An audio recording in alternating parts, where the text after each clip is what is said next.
성령의 상징 두 번째로 바람, 성령의 상징 두 번째 바람에 대한 말씀, 지난 시간에 이어서 두 번째 말씀을 드리겠습니다. 성령은 원어적으로 바람이란 뜻입니다. 그래서 구약 성경의 성령은 히브리어로 르하우, 이건 호흡, 바람, 활력이라는 뜻입니다. 성령은 눈에 보이지 않지만 분명하게 역사하는 운동력과 생명력이 있다는 것이죠. 이것은 신약 성경도 똑같습니다. 신약 성경에서는 성령을 헬라어로 푸뉴마, 찬양도 있죠. 그래서 성령 받은 사람은 활력 있고 살아 있습니다. 성령 받은 사람은 살아 있기 때문에 그 사람은 살리는 일을 하고 생명력 있게 살아갑니다. 그리고 성령 받은 사람은 답답하지 않습니다. 바람처럼 시원합니다. 분명하고 힘이 있습니다. 그래서 성령 받고 예수 믿은 사람과 그냥 예수 믿은 사람은 영적인 힘이 다릅니다.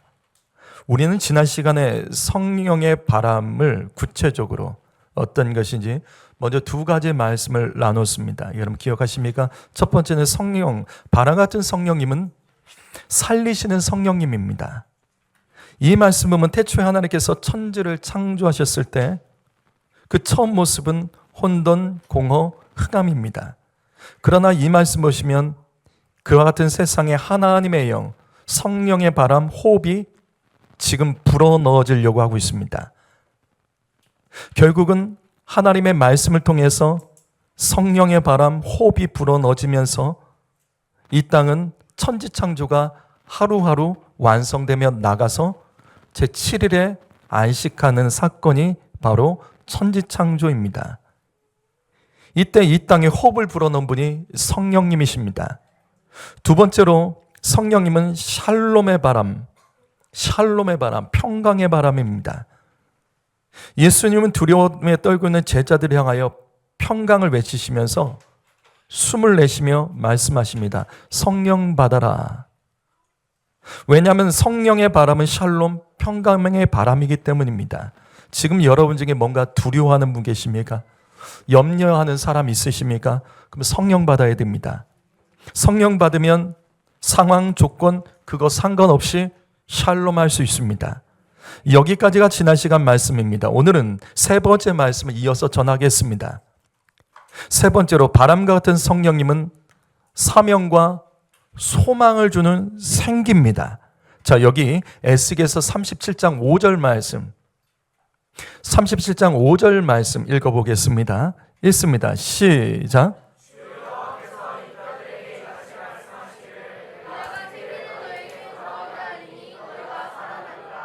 자, 여기 생기가 히브리어로 르하우, 즉 호흡, 바람, 활력, 성령입니다.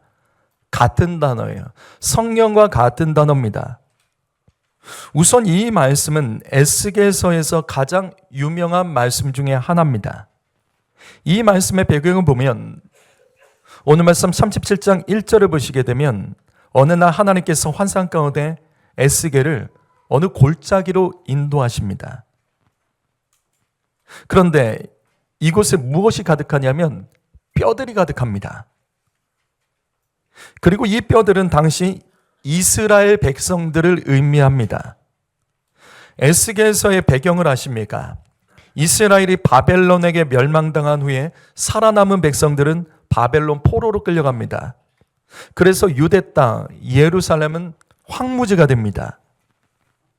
에스겔은 이스라엘의 이와 같은 처참한 상황에 대하여 하나님께 회복을 구하며 엎드려 기도할 때 하나님께서 보여주신 환상이 바로 이 말씀, 골짜기에 마른 뼈가 가득한 환상입니다. 지금 이 뼈들은 나라가 멸망한 채 바벨론의 포로로 끌려가서 아무 사명과 소망 없이 죽은 뼈들과 같은 이스라엘 백성들을 상징하는 겁니다. 그리고 이어지는 2절 말씀 보면 이 뼈들을 조금 더 자세히 설명합니다. 이 뼈들은 그냥 뼈가 아니에요. 심하게 말라버린 뼈입니다. 무슨 말이냐면 금세 죽은 뼈들이 아니에요.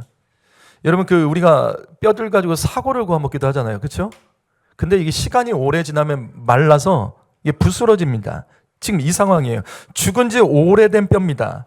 그래서 금세라도 깨지고 말라서 부스러질 수 있는 이 마른 뼈들입니다.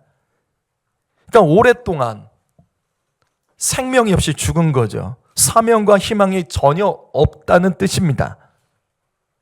그때 하나님께서 에스겔에 말씀하십니다. 3절 말씀, 인자야. 여기 인자는 예수님 아닙니다. 성경에서 이 인자는, 구약에서 이 인자는 예수님이 아니라 사람을 말하는 거예요. 사람아, 너는 이 뼈들이 능히 살아나겠느냐? 너는 이 뼈들이 능히 살 수 있겠느냐라고 질문을 하세요. 무슨 말이냐면 여기 말라 비틀어진 이 뼈들은 이스라엘입니다.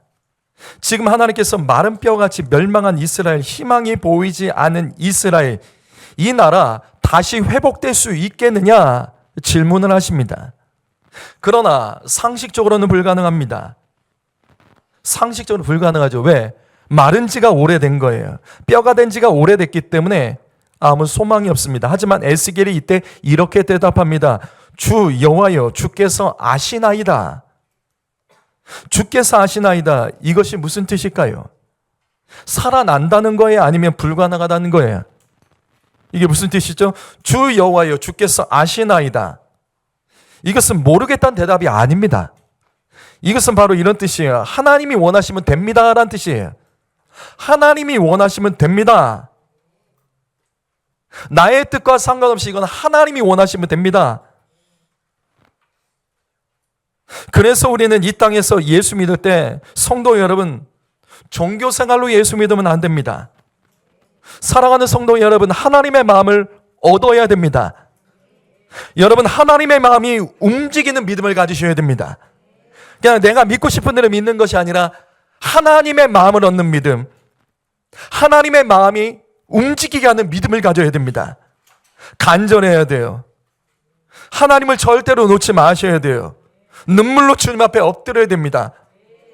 늘 하나님께 감사하십시오. 그러면 하나님 마음이 움직입니다. 하나님께서 우리를 주목하시고 우리 편이 되어 주신다고요. 이같이 에스겔의 대답에 하나님의 마음이 움직이셨습니다. 그래서 4절 말씀, 에스겔아, 내가 말한 대로 이 뼈들에게 선포하라고 주님 말씀하십니다. 내가 말한 대로 너는 대언해라. 넌 그대로 말하라. 성도 여러분, 우리는 이것을 통해서 먼저 두 가지 사실을 깨달아야 됩니다. 첫 번째로, 하나님은 사람을 통해 일하시고 역사하신다는 거예요. 성도 여러분, 하나님은 사람을 통해서 일하시고 역사하십니다. 여러분, 믿음의 사람을 가까이 하셔야 돼요. 믿음 없는 자, 불평하고 부정적으로 계속 말하는 자, 기도하지 않는 자와 동행하지 마십시오. 이것은 시편 1편 1절에 나오는 말씀이에요. 복 있는 사람은 복이 없는 사람과 같이 다니면 안 돼요. 그게 복을 받는 첫 번째 조건이에요. 똑같습니다. 하나님은 사람을 통해서 일하신다고요. 그래서 믿음 없는 사람과 가까이 하며 살면 안 되는 거예요. 그 사람들과 동행하며 살아가면 안 됩니다. 그런 사람들은 전도의 대상자이고 기도의 제목일 뿐이라고요. 동역자는 아니라고요. 믿음의 사람 가까이 하십시오.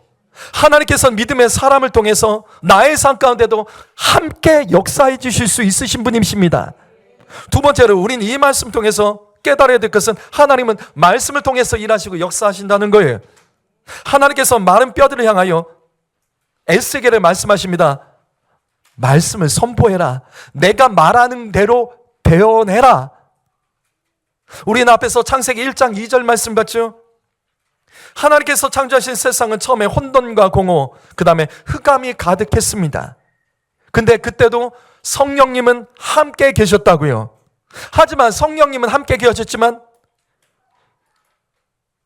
창세기 1장 2절에는 성령께서 아무 일도 하지 않으세요. 그런데 그 다음 3절 말씀부터 보니까 마침내 하나님께서 빛이 있어라 말씀하실 때 성령의 호흡이 이 땅 가운데 임하며 성령의 역사가 구체적으로 실현된 겁니다. 성도 여러분, 이 시간도 동일합니다. 여러분, 이 시간에도 동일해요. 하나님께서는 지금 이 시간에도 목회자라는 사람을 통해서 말씀을 선포하시며 우리 가운데 구체적으로 일하시고 역사하고 계심을 믿으셔야 됩니다. 여러분, 지금 이 시간은요, 이 앞에 목회자라는 사람을 세워서 말씀을 선포하시며 주님께서 일하시고 있는 시간이라고요. 말씀 시간에 졸지 마세요. 생각 똑바로 잡으세요. 멍하지 마시고 말씀 시간에 말씀 뺏기는 생각과 감정들은 스스로 끊어내셔야 됩니다. 말씀이 선포된 이 시간은 성부, 성자, 성령, 하나님이 사람을 통해서 말씀으로 일하시고 역사하시는 시간이라는 것을 믿으셔야 됩니다. 그래서 말씀을 빼앗기는 모든 것은 하나님의 역사가 절대 아니에요. 뭐 때문에 말씀이 안 들린다, 뭐 때문에 말씀 뺏긴다, 그거는 누구 원망해서는 안 돼요. 그럼 100% 사단 마귀의 짓입니다. 하나님은 말씀 뺏기는 일을 행하지 않으십니다. 말씀이 희망이고 말씀이 생명이에요. 말씀의 구원의 능력이 있습니다.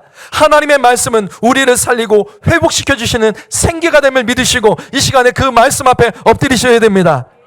그래서 에스겔은 하나님의 말씀을 받아서 마른 뼈들에게 선포해요. 에스겔 37장 5절 말씀. 주 여호와께서 이 뼈들에게 이같이 말씀하시기를 내가 생기를 너희에게 들어가게 하리니 너희가 살아나리라. 다시 반복합니다. 여기 생기는 성령과 같은 히브리어입니다. 바람, 호흡, 활력이라는 뜻이에요. 성령의 바람, 성령의 호흡이 마른 뼈들에 들어가자 살아난다는 거예요. 자, 그런데 이 말씀이 여기서 끝나지가 않아요. 조금 더 자세히 또 들어갑니다. 37장 이어지는 7절과 8절 말씀 읽어보죠. 읽어봅니다. 여기 이 말씀 읽어보죠. 읽어봅니다. 시작.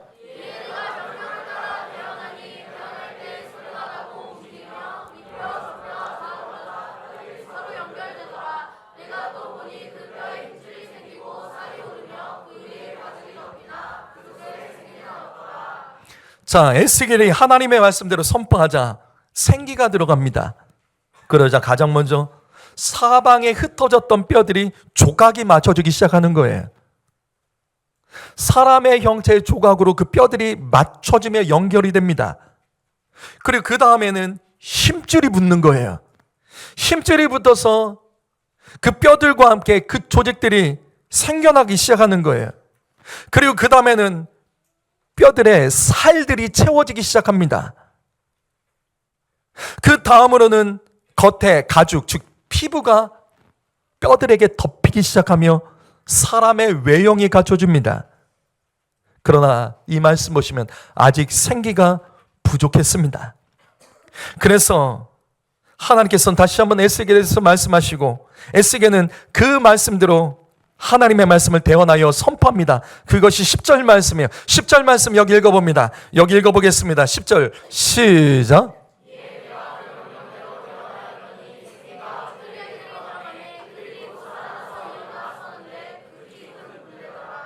자, 에스겔이 하나님 말씀대로 마른 뼈들에게 선포하자 생기가 들어갑니다. 결국은 성령의 바람, 성령의 호흡이 들어가면서 마침내 아무 소망과 사명이 없던 마른 뼈들이 군대로 살아납니다. 성도 여러분, 여기 군대라는 것을 기억하십시오. 그냥 살아난 것이 아니에요. 군대로 살아났습니다. 이게 무슨 말이냐면 분명한 사명과 목적으로 살아났다는 뜻이에요. 여러분, 우린 이 말씀 속에서 하나님이 주시는 또 다른 세 가지 음성을 들어야 됩니다. 그 세 가지 음성, 첫 번째로 과정을 소중히 여기고 인내하셔야 됩니다. 자, 마른 뼈에 생기가 임하자 단번에 살아있는 사람이 된 것이 아니에요. 이 말씀처럼 먼저는 흩어진 뼈들이, 조각들이 모였고 그 다음에는 힘줄이 붙었고 그 다음은 살과 근육 조직들이 붙었고 그 다음에는 외형의 가죽들이 붙었습니다. 그리고 마침내 10절 말씀에서 살아있는 사람으로 완성이 됩니다. 성도 여러분, 지난 시간에 이어서 또 강조합니다. 과정을 소중히 여기셔야 됩니다. 무슨 말이냐면 마른 뼈 같은 인생이 하나님의 말씀 듣고 성령이 역사하면 처음에는 지금 이 말씀처럼 흩어져 있는 것들이, 조각들이 서로 연결되고 맞춰지고, 그 다음엔 조금 힘이 나며 다시 힘줄과 그리고 살이 붙고 가죽이 붙고 이 채워지는 과정이 하나하나가 있다는 거예요. 그런데 우리가 주님의 일을 할 때 하나님 말씀 듣고 우리가 조금 은혜 받고 우리가 좀 성령 충만하다고 갑자기 뭔가 다 할 수 있는 것처럼 교만하며 뛰쳐나가면 안 됩니다. 여러분, 그래도 계속해서 말씀의 자리, 기도의 자리에서 성령의 임재를 받으며 하나님 말씀을 배우며 계속해서 그 과정 속에서 나의 삶 가운데, 나의 영혼 가운데 뼈들이 다시 맞춰지고 힘줄이 생기고 살이 채워지고 가죽이 만들어지며 결국은 살아나는 생명이 되도록, 그래서 지금 이 말씀처럼 군대가 될 때까지 성도 여러분 인내하며 그 자리를 지키며 훈련하셔야 됩니다. 조금 믿음 있다고, 내가 조금 기도했다고 뭔가 될 것처럼, 아니에요. 과정을 소중히 여기셔야 돼요. 성도 여러분, 지금 기도하는 제목이 있으십니까? 여러분, 뭔가 꿈꾸며 소망하는 것이 있으십니까?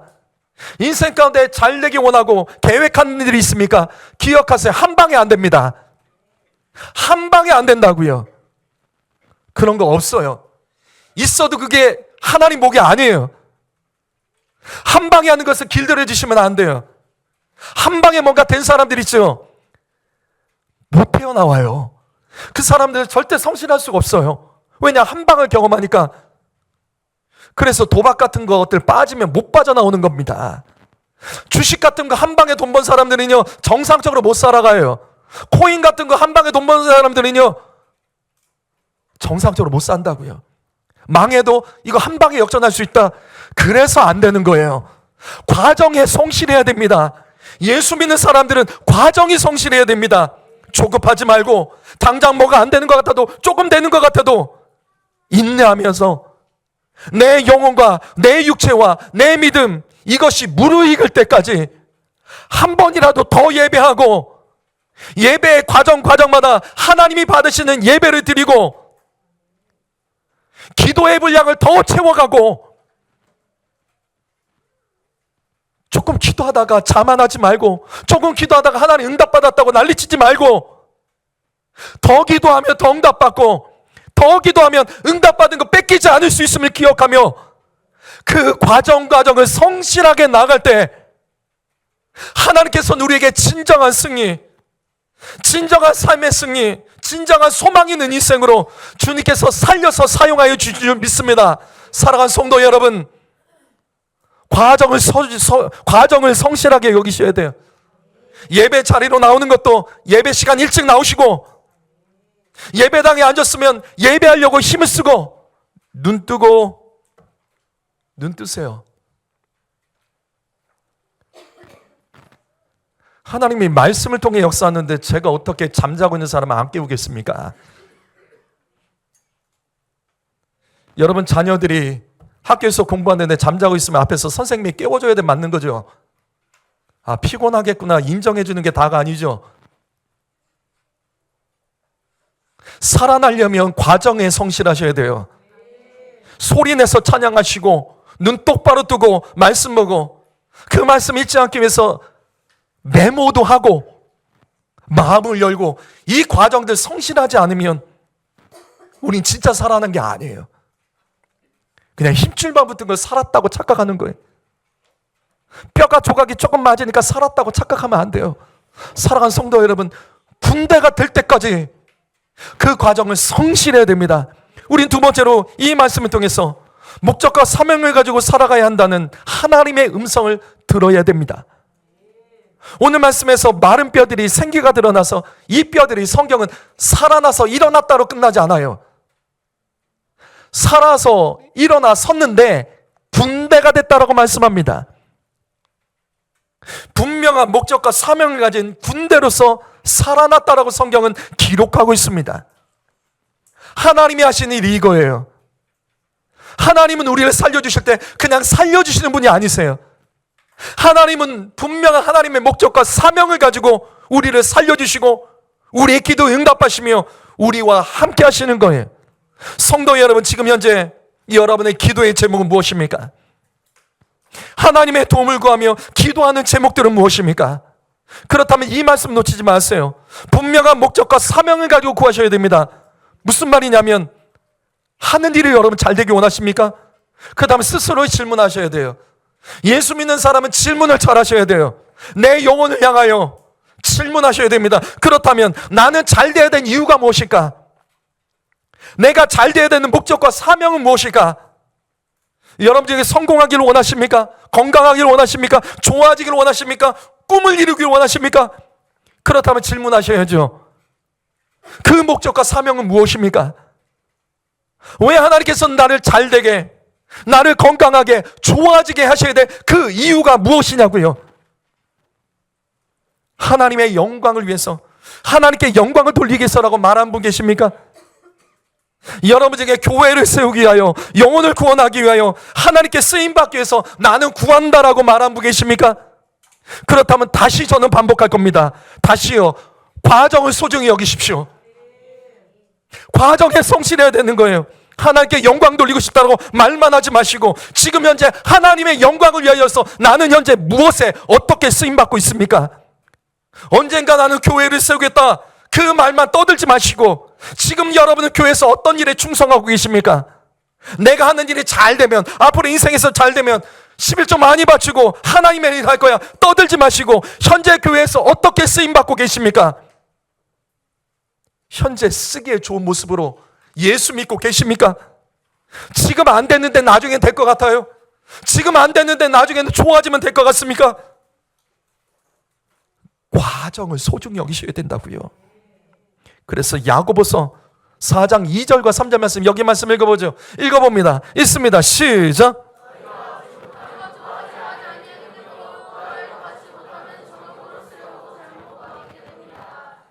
기도의 응답에 대해서 성경은 이렇게 말하죠. 너희가 얻지 못하는 것은 구하지 않기 때문이다. 당연하죠.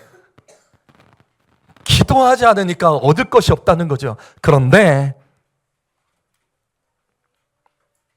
기도했는데도 불구하고 응답하지 못한다면 점검을 해야 된다고요.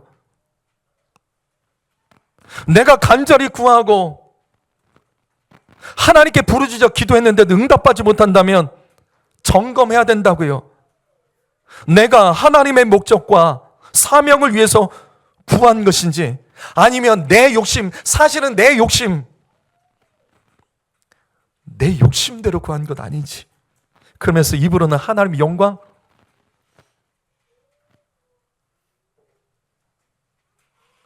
나라를 위해서, 교회를 위해서, 복음 전파를 위해서 정말 맞습니까?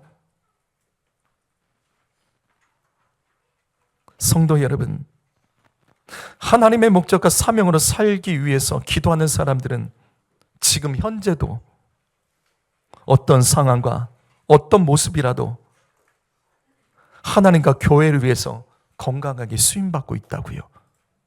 바로 이것입니다. 하나님께서 마른 뼈들을 왜 살려주셨을까? 불쌍해서, 너무 불쌍해서, 희망이 없어 보여서, 도움이 필요해서? 아니에요. 쓰시기 위해서 살리신 겁니다. 하나님은 쓰실 자를 반드시 채워주셔서 살려주십니다. 사명을 위한 목적을 위해서 살려주신 것이라고요. 그래서 주님은 뼈들이 연결된 그 과정, 힘줄이 붙는 과정, 살이 채워지는 과정, 피부가 덮이는 과정, 마침내 생명이 살아나는 그 과정을 통과했을 때 군대가 되게 하신 겁니다. 성도 여러분, 하나님의 목적과 사명을 위해서 살아갈 때 우리의 인생에는 소망이 있는 겁니다. 내 인생에 소망이 있기를 원한다면 내 욕심이 아니라 하나님의 목적과 사명을 위해서 살아가야 됩니다. 하나님을 위해서 살아가는 사람은 허무하지 않습니다. 그에게는 소망이 있다고요. 다시 반복합니다. 요즘 여러분의 삶에 의지도 없고 아무 소망도 없고 희망도 보이지 않고 그냥 낙심되고 절망 속에 살아가는 분 계십니까? 그래서 남 탓하고 환경 탓하고 부모 탓하고 내 옆에 사람 탓하며 그렇게 살아가는 사람이 있냐고요. 내가 하려는 일이 뜻대로 되지 않자 기쁨도 없고 감사도 없으며 기대감도 없이 그냥 불평하며 늘 화가 나 있는 것처럼 살아가는 성도님이 계십니까? 그렇다면 이 말씀 붙드십시오. 하나님의 목적과 사명을 위해서 살기로 결단하셔야 됩니다. 그러면 소망이 생깁니다. 하나님이 그의 인생의 소망이 되어주십니다. 그냥 교회 다니는 신앙이 아니라 하나님의 군대로서 살아가는 믿음으로 결단하셔야 됩니다. 그러면 소망이 있습니다. 예수면서도 허무함에 빠지지 않습니다. 하나님의 목적과 사명으로 살아갈 때 우리의 인생은 소망이 있습니다. 솔로몬을 기억하세요. 솔로몬이 그 많은 것을 누리고도 전도서에서 그가 반복해서 했던 말은 헛되다 헛되다. 소망이 없었어요. 아무 기대감도 없어요. 세상은 다 헛되다 헛되다. 이게 전도서 말씀입니다. 그리고 결론에서 무엇을 말합니까? 그 헛된 이유는 하나님의 목적과 사명으로 살지 않았기 때문에. 전도서 마지막 12장의 시작이 청년들을 향하여 창조주 하나님이 기억하라고 말하는 거예요. 한 살이라도 젊었을 때 하나님께서 너를 창조하신 그 이유, 하나님께서 너에게 생명 주신 이유, 창조주 하나님께서 너에게 여러 가지 재능과 할 수 있는 많은 것들 힘을 주신 이유, 그것이 왜 주셨는지 그것을 알고 살아가면 허무하지 않다라고 솔로몬이 가르쳐준 거예요. 바로 이것입니다. 성도 여러분, 나를 향한 하나님의 목적과 사명, 내가 공부하고 내가 일하고 내가 가정을 이루고 내가 만나는 모든 사람들, 거기에는 우연이 없습니다. 하나님의 목적과 사명이 있습니다. 그것을 붙들고 살아갈 때 그의 인생은 허무하지 않고 소망이 있게 된 줄 믿습니다. 우리는 여기서 마지막 세 번째, 하나님의 음성을 들어야 됩니다. 생기가 살아난 자는 동역자와 훈련이 필요하다는 겁니다. 하나님께서 마른 뼈들에게 성령의 바람, 성령의 호흡을 불어넣자 큰 군대로 그 뼈들이 살아났어요. 여러분, 여기 큰 군대라는 구절을 다시 놓치지 마십시오. 군대는 혼자가 아닙니다. 여기 군대는 같은 목적과 같은 사명으로 무장된 공동체입니다. 바로 이거예요. 하나님은 저만 살려서 사용하는 분이 아니십니다. 하나님은 저와 여러분 모두를 함께 살려서 사용하기 원하시는 하나님이세요.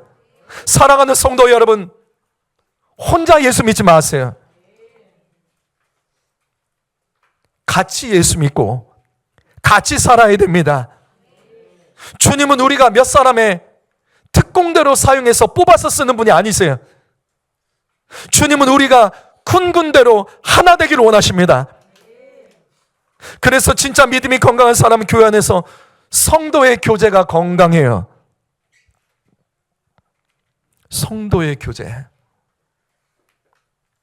다른 사람들과 함께 하는 일이 잘 안 된다면 그 사람은 건강하지 못한 거예요. 다른 사람들과 교제하는 것이 잘 안 된다면 그것은 그 사람 건강하지 못한 거예요. 성경에서 주님은 우리를 군대로 부르셨다는 사실을 기억하시며, 성도의 교제는 사도신경에서도 신앙 고백의 한 기둥입니다. 부모님에게 제가 물어볼게요. 내 자녀들이 다른 사람과 함께하는 일을 잘 못한다면 부모 여러분 자녀에게 뭐라고 말하실래요? 부모 여러분에게 다시 묻습니다. 내 자녀가 다른 사람과 교제를 잘 못해요. 그러면 부모는 자녀에게 뭐라고 말하겠습니까? 분명 그건 건강하지 못한 거예요. 성도 여러분, 내 옆에 있는 성도들을 소중히 여기며 교제해야 됩니다. 내 옆에 있는 성도들은 하나님께서 내게 붙여준 동역자며 군대입니다. 다른 사람에게 먼저 다가가지 못해도 괜찮아요. 최소한 누군가 나에게 손을 내밀어주면 손을 잡아줘야 되는 거 아니에요? 누군가 나에게 말을 시켜주면 대꾸라도 할 수 있어야 되는 것 아니에요? 그거 안 되는 사람들이 있다고요. 그건 건강하지 못한 거예요. 그건 성격 문제 아니에요. 그건 건강하지 못한 거예요. 생기로 살아가기를 원하는 성도 여러분, 교회에서 동역자들과 함께 예배하고 훈련하는 일에 동참하셔야 됩니다. 여러분 기도를 훈련하는 자리에 여러분 동참하셔야 됩니다. 전도하는 자리가 있다면 같이 하셔야 됩니다. 사역하고 봉사하고 헌신한 자리에 함께 하려고 하셔야 됩니다. 우리는 주님께서 킬러로 키워낸 사람들이 아니라 군대로 키워낸 연합한 공동체라고요.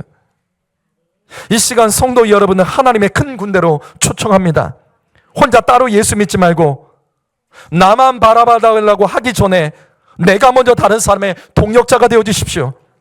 그리고 함께 예수의 군대가 되어 모든 훈련에 동참하셔야 됩니다. 이처럼 성령의 바람, 성령의 호흡은 이기적이지 않습니다. 성령의 호흡이 임하면 이타적으로 바뀝니다. 성령 받은 사람은 절대로 이기적일 수 없어요. 이타적입니다. 그래서 성령 받은 사람은 공동체의 삶을 잘 살아갑니다. 성령 받은 사람은 다른 사람을 유익하게 하며 함께 군대로서 성장해 갑니다. 그래서 사도신경 마지막 결론의 파트가 나는 성령을 믿으며 거룩한 공교회입니다. 그냥 교회가 아니라 공교회입니다. 그리고 성도의 교제화로 시작이 됩니다. 성령이 역사하면 공교회 예배에서 함께 예배합니다. 성령이 역사하면 공교회에서 함께 기도하고 함께 사명 감당합니다. 성령 받은 성도는 이기적이지 않습니다. 그래서 성령 받은 성도는 성도의 교제를 소중히 여기며 서로 동역합니다. 예배만 싹 드리고 나가지 않는다고요. 섬긴다고요. 다른 사람에게 다가간다고요. 성령 받은 사람은 자기만 주장하지 않습니다. 성령 받은 사람은 자기 기분만 강조하지 않습니다. 남의 기분도 헤아릴 줄 알아야 된다고요. 남들이 수고하는 것도 알아야 되는 거예요. 내가 수고하지 못하도 다른 사람이 수고하는 것에 대해 최소한 감사라도 할 줄 알아야 되는 거예요. 감사한다라고 말이라도 할 줄 알아야 되는 거예요. 성령 받은 사람이처럼 공교회와 성도의 교제를 통해서 함께 사역하고 함께 쓰임받으며 함께 주의를 하는 예수의 군대가 됩니다. 사랑하는 성도 여러분, 그래서 우린 성령 받아야 됩니다. 성령 받으면 이기적이지 않아요. 이기적인 것은 성령 받지 못했어요. 그걸 핑계거리를 삼지 못했어요. 내가 성령 받지 못해서가 아니에요. 그렇게 말하면 안 돼요. 그렇기 때문에 성령 받으려고 우리는 더 엎드리고 더 주님 앞에 나오고 더 뜨거운 마음으로 예배하며 더 말씀과 기도로 다른 사람을 소중히 여기며 함께 공교회에서 주님을 예배하고 군대로 자라나야 될 줄 믿습니다. 성도 여러분, 우리 이 시간에 앞뒤 좌우에 계신 분과 이렇게 인사하겠습니다. 당신은 나의 동역자입니다. 다시 한번 인사하겠습니다. 당신은 나의 기도의 제목이 아니라 동역자입니다.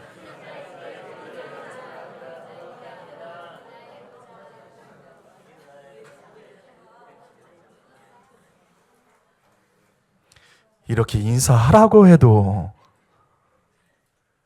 못하면 문제 있는 거죠.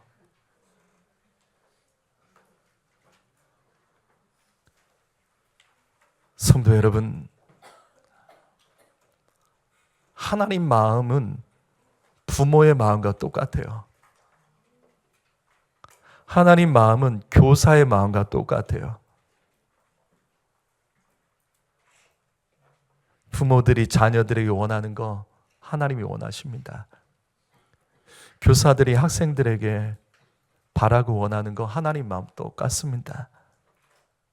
그 같은 마음으로 서로를 헤아리고 서로의 믿음이 같이 서가도록 함께 충성되도록 우리 같이 기도하며 그리고 인내하며 우리 기다릴 줄 아는 믿음의 성도 여러분 모두가 되기를 주님의 이름으로 축복합니다.